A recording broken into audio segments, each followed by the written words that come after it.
buenas y bienvenidas amigas y amigos de DoFinder a este nuevo episodio de E-Commerce Talks, el podcast que ayuda a tu tienda online a vender más. Soy Pablo Montesinos y hoy vamos a hablar sobre Voice Marketing o Marketing Conversacional y cómo las marcas pueden apoyarse en esta innovadora tecnología para mejorar su experiencia de usuario y en última instancia sus ventas, lo más importante. Pero para poder trasladaros todo su potencial, primero hay que entender muy bien cómo funciona, en qué situaciones es idóneo utilizarla y sobre todo cómo integrarla adecuadamente en la estrategia de marketing de tu e-commerce. Y para contaros todo esto, que no es poco, me he traído a una de las grandes voces del Voice, Esther Chica. ¿Qué tal? Mil gracias por estar hoy en E-Commerce Talks. Muchas gracias, Pablo, por la invitación. Si te parece, para que los oyentes te conozcan un poco más, sepan un poquito más de ti, te voy a hacer un pequeño repaso curricular, ¿de acuerdo? Muy bien, gracias. Esther es Head of Innovation en la consultora T2O, donde lleva más de 15 años colaborando con cientos de empresas para empujar sus límites digitales.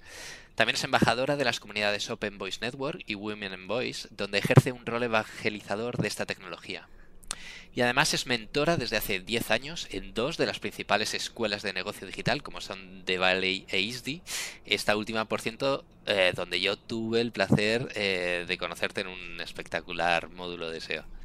Esto como currículum es espectacular, Esther, pero ¿cómo andas de tiempo libre? Porque esto son muchas cosas que haces.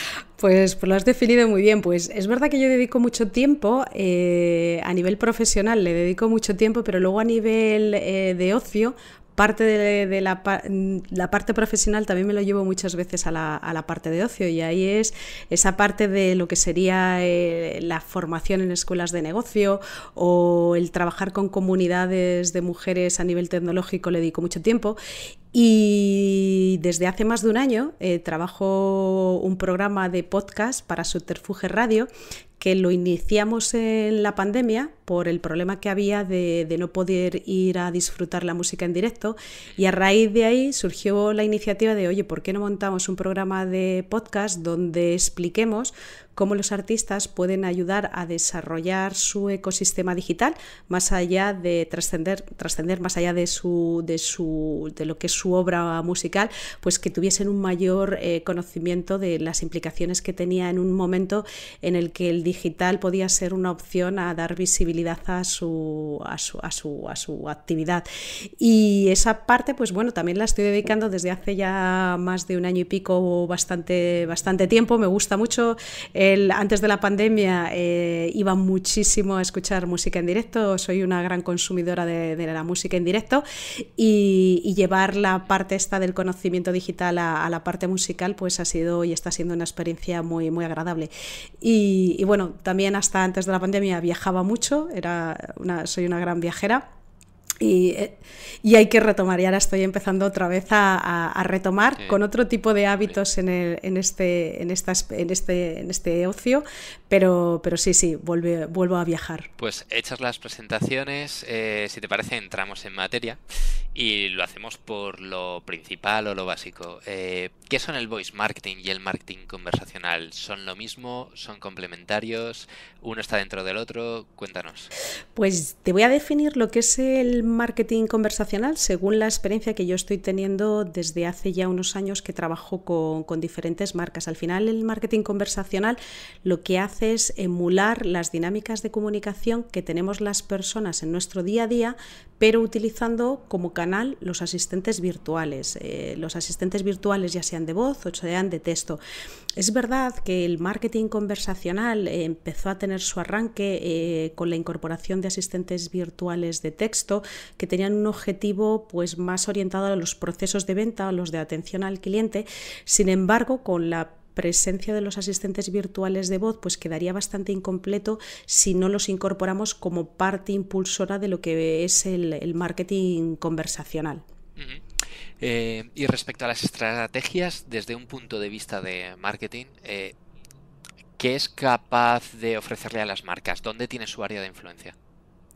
Pues para mí hay una serie de puntos que sí que marcan un diferencial con respecto a otro tipo de estrategias de marketing. Al final el marketing conversacional no deja de ser un marketing que puede ayudar a elevar ese nivel de experiencia de cliente. Estás en un proceso de conversación en tiempo real, bidireccional, y eso de alguna forma pues sí que genera o puede llegar a generar un mayor nivel de confianza, de compromiso y hasta cierto punto de agilidad. También para mí es un tipo de marketing que puede ayudar a disminuir el ciclo de venta, ya que las preguntas que pueden estar haciendo los usuarios se resuelven en tiempo real. Es un tipo de marketing que permite integrarse de forma muy ágil con otro tipo de canales digitales. Nos permite también obtener insights del consumidor en tiempo real, y aparte este tipo de insights que se obtienen en tiempo real no solamente son cuantitativos, sino que también son cualitativos. Estás en un proceso conversacional, lo que tú estás capturando es también una parte emocional de cómo el usuario se está sintiendo o en un proceso de atención al cliente o en un proceso de búsqueda puramente informacional o en un proceso más transaccional, y esos son datos no cuantitativos sino también datos cualitativos que puedes ir teniendo en tiempo real. También para mí es un tipo de marketing que permite una mayor cualificación de los clientes. Por ejemplo, el tener una landing estática versus una landing bot donde se incorpora un asistente virtual, lo que estás haciendo es una cualificación y una segmentación en tiempo real versus lo que es una landing estática donde se recogen los datos de forma unidireccional y luego posteriormente se puede entrar en un proceso de evaluación, mientras que en una parte de incorporar un asistente virtual en una conversación en tiempo real, pues vas a ir segmentando de una forma muy rápida. La incorporación de estos asistentes o la incorporación de esta tecnología en otro tipo de activos digitales que pueda tener la marca hace que el ecosistema digital de la marca sea mucho más dinámico. Por ejemplo, la incorporación de un asistente virtual de texto dentro de un sitio web, pues te va a permitir dinamizar mucho más la interacción versus si solamente la forma que tienes de interactuar bidireccional con el usuario es la incorporación de un formulario o de un teléfono. Y luego para mí un último aspecto que sí que me parece diferencial es que es un tipo de marketing que puede llevar a la marca pues a un siguiente nivel. Al final lo que estás haciendo durante ese proceso conversacional es asignar a la voz de alguna forma, le estás asignando a la marca voz y personalidad durante ese proceso de conversación, y esto es algo que pues que los activos digitales por decir una forma estáticos, los que conocemos a día de hoy, donde no hay procesos de interacción explícita, bueno pues es mucho más plano esa transmisión de la imagen de la marca. Por ahí va precisamente mi próxima pregunta. Ciñéndonos en concreto en las consultas por voz, ¿qué las diferencia de la búsqueda tradicional de texto? ¿Qué ventajas aporta tanto a usuarios como a marcas? Pues mira, a ver, una persona promedio podemos llegar a escribir entre 38 y 40 palabras por minuto, y cuando hablamos pues podemos estar entre 110 y 150 palabras por minuto. Esto lógicamente es una diferencia clara de casi 4 veces más rápido el hablar que el escribir. Entonces esto es un elemento fundamental, la velocidad. Lo que ocurre que aquí yo también tendría en cuenta cuando decimos el uso de la voz para entrar en procesos de búsqueda, yo aquí también utilizaría o tendría en cuenta la tipología de búsquedas que hacemos cuando accedemos a los asistentes virtuales de voz. En el caso de los asistentes virtuales comerciales, los Alexa, los Google Assistant, los Siri, este tipo de asistentes virtuales, cuando interactuamos con ellos, nuestra forma de procesar búsquedas pueden ser búsquedas que tienen una connotación o que dan respuesta a funcionalidades puramente nativas, como quieres poner una alarma, o quieres conocer el tiempo, o quieres poner música, o quieres gestionar la domótica de la casa, o quieres enviar un correo o escuchar un correo, ¿vale? Pero luego están en la interacción que tenemos con estos asistentes a través de lo que podrían ser las búsquedas más informacionales y más transaccionales. Aquí los asistentes virtuales dan respuesta con contenido indexado de la web, con contenido procedente de sus aplicaciones de voz y con acuerdos de terceros o con su propio gráfico de conocimiento. Entonces, para mí las características principales que tienen este tipo de búsquedas más orientadas a esa búsqueda más informacional y más transaccional que realizamos los usuarios a este tipo de asistentes, pues es que al final las palabras claves que se utilizan son palabras claves más largas y más conversacionales. Por ejemplo, Aido Gai, que es un científico investigador de Facebook que suele publicar artículos sobre el comportamiento de búsqueda que tenemos los usuarios en contexto de voz, pues básicamente en un estudio que realizó ya hace un poquito de tiempo, él hablaba de que es raro encontrar búsquedas por voz que impliquen exclusivamente el uso de un único término, sino que el número mínimo de términos que empezamos a utilizar cuando hablamos vía voz para buscar algo es a partir de 5 palabras. Luego también otro aspecto que les diferencia claramente es que el uso de la voz para realizar búsqueda es que la hace más fácil, más rápida y más conveniente, y esto de alguna forma pues viene muy marcado por el contexto y no tanto por el dispositivo. Y al final también, bueno, pues son búsquedas que las hacen más accesibles, y esto está muy relacionado con la conveniencia. Hay que pensar que cuando se establecen los procesos de búsqueda, pues pueden ser procesos de búsqueda no solamente cuando estás sentado, sino cuando estás en movimiento, cuando estás conduciendo, cuando estás cocinando, y esto hay que tenerlo muy, muy en cuenta. Y aquí una última aspecto, una reflexión que siempre, bueno, pues siempre me queda el punto hacia dónde estamos yendo, es que nos hará replantearnos mucho la tipología de búsquedas con las que hemos ido sistematizando cuando hablamos de búsquedas, es que la hegemonía de las pantallas en muy poquito pues va a quedar de alguna forma no solamente diluida, sino que la va a tocar compartir espacio con otro tipo de dispositivos. Por ejemplo, todo lo que es el IoT, pues de alguna forma va a marcar una forma diferente de buscar y de obtener la información de cómo la hemos concebido durante todos estos años. Por ejemplo, hace poquito leía que el uso de la voz en los wearables en los próximos años iba a tener un incremento de un 71% por encima de los smartphones, que iba a estar en un 48%. Y otro dato que también es significativo es que para el 2024 se espera que haya más de 8.000 millones de asistentes virtuales de voz y que no todos van a ser usados en dispositivos con pantalla.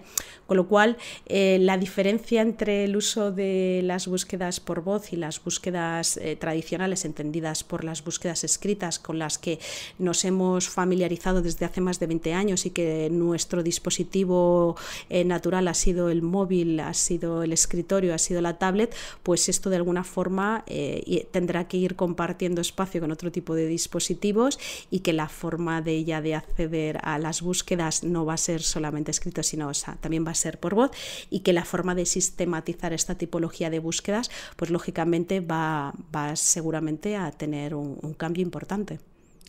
Justo has mencionado que las pantallas probablemente no tengan esa importancia en esta tecnología como la han venido teniendo hasta ahora. Entonces, precisamente por eso, ¿hasta qué punto tiene sentido una optimización SEO para posicionar una consulta por voz?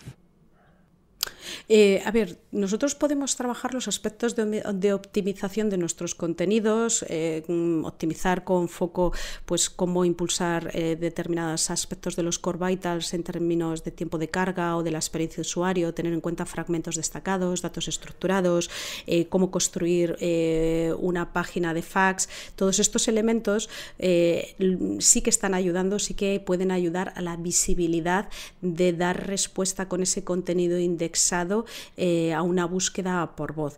Aquí la principal limitación es que este esfuerzo, pues dos cuestiones. Uno, por un lado, no vas a poder como marca medir el retorno de esta optimización a la hora de cuantificar cuánto te está generando, y luego, bueno, pues sí, lógicamente puedes optimizar este tipo de contenido, pero lo dicho, este tipo de contenido, al ser escuchado y que no solamente realmente va a ser capitalizado por su visualización en pantallas, pues está bien, lo podemos hacer, y de hecho hay bastante literatura de qué elementos pueden ayudar a optimizar determinado contenido web para que pueda tener presencia en asistentes virtuales de voz, pero desde un punto de vista de impacto en negocio es complicado a día de hoy entender el retorno de la inversión de ese esfuerzo de optimización. Al final, en marketing, si no puedes medir el impacto de la acción, la misma acción se queda coja, ¿no?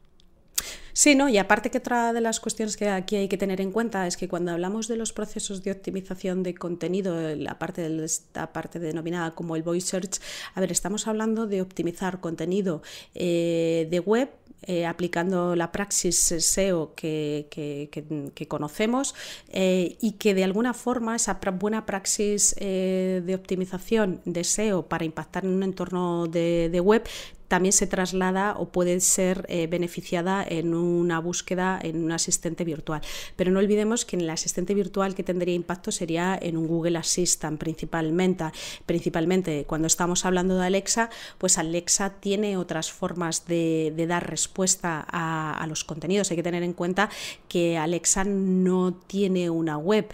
Alexa construye su propio gráfico de conocimiento, utiliza sus skills, utiliza los acuerdos con terceros, llega a acuerdos con plataformas pues como un Yelp, por ejemplo, para dar respuesta a todo lo que es la búsqueda local. Entonces hay que tener en cuenta que cuando hablábamos del voice search, esa parte de voice search está muy centrada en dar respuesta a esas búsquedas por voz, pero dentro de un contexto de Google Assistant. Pero vamos, una vez más, importante, luego el medir el impacto que tienen desde un punto de vista de retorno de la inversión estas búsquedas, pues es muy complicado por la propia tecnología de medición que no existe como tal con respecto a lo que podríamos tener para la web. Y en lo que respecta a los e-commerce, ¿qué pueden o deben hacer los managers para adaptarse a este nuevo comportamiento del consumidor y sacar máximo partido? Pues mira, aquí yo tendría en cuenta dos aspectos, o tendría en cuenta primero, si se tienen que implementar funcionalidades de voz, porque yo creo que cuando hablamos de implementar voz o usar la voz y demás, hay bastante batiburrillo, ¿vale? Hay una cuestión muy importante y es, oye, ¿cómo podemos implementar funcionalidades de voz dentro de los activos digitales que ya tenemos, ¿vale? Activos digitales como puede ser la web o como puede ser las aplicaciones de móvil, pueden implementarse ya funcionalidades de voz que al final, pues de alguna forma la implementación de estas funcionalidades de voz pues pueden ayudar a reducir el tiempo de respuesta en los resultados, pueden ayudar a permitir procesos de compra sin fricciones en relación al contexto del usuario, es decir, puedes estar comprando mientras conduces sin necesidad de perder la atención en lo que tienes que hacer en ese momento, que es estar conduciendo, puedes dar respuesta a una nueva experiencia de usuario. Por ejemplo, un reto del e-commerce es hacerlo más usable y lo más accesible el sitio para que el consumidor llegue lo antes posible al producto deseado. Y desde el punto de vista de diseño conversacional, aunque esto no es algo taxativo, pero sí que es es un principio que se suele plantear, es que todo aquello que requiera más de 3 toques en una aplicación, pues por ejemplo, puede ser un buen caso de uso para ser llevado a la experiencia de voz. Y luego otro aspecto que tendríamos que tener en cuenta en ese proceso de implementación de las funcionalidades de voz dentro de los activos es que de alguna forma, una vez más, te pueden permitir un mayor grado de personalización. ¿Por qué? Porque, por ejemplo, una funcionalidad puede ser que puedas realizar un pedido sobre lo que ya has reordenado previamente. Ahora mismo en el mercado pues nos vamos a encontrar diferente tipo de software que tienen funcionalidades o tienen capacidades de voz dentro del contexto de lo que es el voice e-commerce. Por ejemplo, a mí hay una herramienta que me parece súper interesante, una tecnología que me parece muy interesante, que es Speechly, que es una herramienta de reconocimiento automático de voz y de comprensión del lenguaje natural, que en tiempo real e implementado vía web o vía aplicación móvil, pues nos va a permitir ir buscando productos por color, por tipo, por marca de género, y que su capacidad de respuesta en catálogos de miles de productos es muy interesante. Luego existen otro tipo de herramientas como podría ser BlueTag, que lo que hace pues son integraciones con plataformas de comercio electrónico, como puede ser un Shopify o como puede ser un BigCommerce o como puede ser un Google Assistant, y también con Google Assistant y con Alexa, de tal forma pues que aquí lo que hacen los usuarios es poder, por ejemplo, habilitar notificaciones de entrega de los productos o volver a reordenar pedidos que hayan realizado. Eso es en el caso, o estos son en el caso de que el e-commerce quiera realizar implementación de determinadas funcionalidades de voz, pues para acceder al contenido del catálogo de una forma pues mucho más ágil, mucho más rápida. ¿Qué es lo que ocurre? Que lo que sí que están ahora mismo los e-commerce mucho más familiarizados cuando incorporan asistentes virtuales son asistentes virtuales de texto, lo que son los chatbots, y aquí es mucho más común este tipo de tecnología.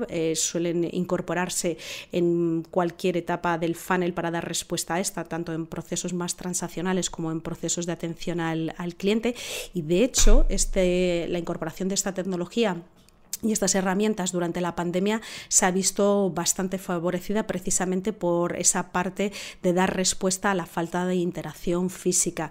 Y aquí, bueno, pues también hay ya bastante tecnología en el mercado para dar respuesta al desarrollo de este tipo de asistentes virtuales, y a mí hay uno que en concreto que está empezando, bueno, pues a tener bastante visibilidad por ese enfoque de inteligencia artificial conversacional muy orientado al comercio electrónico, que es Zowie, que es una empresa especializada en atención al cliente y ventas, y que, bueno, pues que es capaz de analizar cualquier tipo de término utilizado por los usuarios en el proceso de búsqueda y analizar el sentimiento que hay detrás de ese proceso de interacción.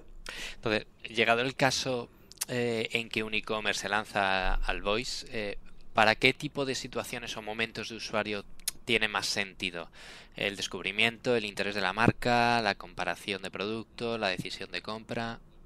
Pues yo aquí, pues si hablamos aquí del uso de asistentes virtuales de voz, tendría en cuenta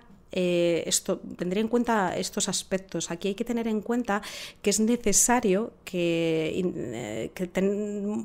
es muy importante tener en cuenta la categoría dentro del e-commerce, es decir, en función de la categoría dentro del e-commerce, la propensión a comprar vía voz va a variar, y esto es un aspecto que hay que tenerlo muy en cuenta, ya que según la complejidad que requiera el proceso de compra de un producto, pues la toma de decisión se puede ver afectada en determinadas categorías. Esto, un ejemplo pues muy básico, no es lo mismo comprar yogures que comprar un abrigo. Comprar un yogur es una categoría en el que no vas a entrar en el detalle y vas a entrar principalmente en un proceso de reordenación, pero en el caso de un producto como puede ser un abrigo, entrarías probablemente en un proceso de comparación, y esto va a marcar mucho cómo incorporar la funcionalidad de voz y cómo esta da respuesta dentro de esta categoría. También los procesos orientados a compra, por ejemplo, Alexa es un asistente diseñado para recomendar y encontrar el producto más adecuado, ¿vale? Es un asistente virtual que se utiliza para que la marca tenga presencia dentro de sus procesos de búsqueda. Pues hay que tener en cuenta que es un asistente virtual muy enfocado a recomendar y a encontrar cuál es el producto más adecuado. Y en el caso de las marcas, si el asistente virtual más utilizado por los usuarios es un Google Assistant, pues aquí su posicionamiento es un posicionamiento mucho más neutral. También es cierto que aquí Google Assistant no tiene un catálogo como lo que sería un Alexa. Alexa, haces la consulta que tenga mínimamente un componente transaccional y directamente vas a aterrizar en una propuesta de lo que tiene Amazon, y aquí en este caso pues Google Assistant no tiene esa capacidad para dar respuesta, y lo que sí que te hace pues son búsquedas cada vez más te da búsquedas con un enfoque transaccional sin llegar a poder ejecutar el proceso conversor. ¿Y asistentes de voz en tienda física? ¿Lo ves? ¿Llegará?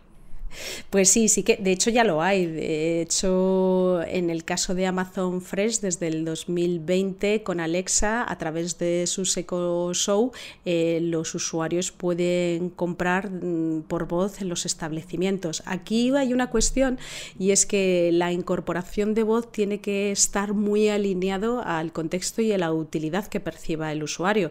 Por ejemplo, para un buen entendimiento de lo que dice el usuario en un espacio abierto y con posibles ruido, pues tiene que estar gestionado por la tecnología ASR, reconocimiento automático de voz. Y esta, que es la encargada de traducir de voz a texto y luego procesar para dar una respuesta, pues ¿qué es lo que ocurre? Que utilizar esta tecnología en espacios donde puede haber mucho ruido ambiente y la consiguiente privacidad que pueda, pues de alguna forma, reclamar el usuario, es algo a considerar antes de lanzarse a la implementación. Al final no hay que olvidar que las tecnologías están para dar servicio a las personas. Las tecnologías tienen que responder para facilitar el día a día de las personas. Si las personas no entendemos el valor y la utilidad de la tecnología, por muy buena que sea esta, no va a llegar a buen puerto. Pues si te parece vamos a ir cerrando y por recopilar te quería preguntar, ¿qué retos y oportunidades supone la voz para el e-commerce? Pues los asistentes virtuales, cuando, por hacer un recap, cuando se les pregunta, al final lo que están haciendo es procesar una consulta y lo que hacen es ir dando respuestas. Y según las circunstancias de los usuarios, la forma de procesar la información en voz alta versus visualizarla en pantalla, pues puede ser más difícil debido a la carga cognitiva que supone retener la información para asimilarla. Y esto, que parece una obviedad, pues esto es un aspecto muy importante dentro del contexto para el e-commerce por voz. Aquí lo que hacemos es que dentro de un entorno donde la diferenciación y la comparación es parte del proceso para tomar la decisión del consumo, si esto no se tiene muy claro, pues podemos retrasar de alguna forma la toma de decisión de la compra. Esto es, por ejemplo, cuando estamos nosotros siempre pongo el mismo ejemplo, pero es que me parece bastante sintomático, cuando estamos en un restaurante y llega el camarero y te dice 12 primeros y 12 segundos, pues probablemente te vas a quedar pensando un rato qué es lo que había de primeros, vas a terminar diciendo probablemente el primero o segundo porque es lo que tú recuerdas, y de los segundos le vas a volver a pedir que te lo repita, y lo que estás haciendo aquí es no ser muy eficiente. Entonces, esto aparte es muy, muy, muy importante. Otra cosa, el e-commerce de alguna forma ha supuesto un salto en el comportamiento de compra que tenemos los usuarios, y cuando llegamos al proceso de compra por voz, pues hay que sumar una nueva limitación, y es que no visualizamos los productos en lo que se conoce como el buy first, ¿vale? Cada vez más las marcas que se lanzan al diseño de las experiencias conversacionales pues tienden a plantear esos diseños multimodales que ayuden a saber cómo la información puede ser servida y visualizada en diferentes dispositivos con y sin pantalla, y las implicaciones que tiene esta forma de asimilar cognitivamente la información.